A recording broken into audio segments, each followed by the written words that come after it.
Assalomu alaykum. Biz bugun Telegram bot haqida gaplashamiz. Misol uchun notebookka screenshot qiladi o'sha screenshotni ko'rib notebook o'chirsangiz bo'ladi.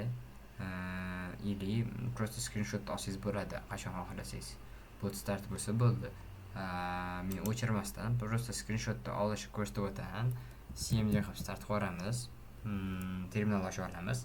Qisqasi keyin py main.py qilib start qilamiz. Уже start bo'ldi. Misol uchun получить screenshot qilamiz. Bizga screenshot tashib beradi. Mana. Hozirgi screenshot tashab beradi. Misol uchun men narigi ekranga o'tqizsam, получить screenshot bossam, mana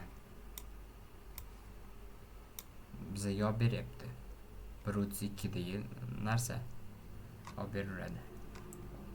Включить deb bosganda notebook o'chadi. Misol uchun Telegram bitta bo'lsa, telefon orqali o'chirsangiz ham bo'ladi bu narsani.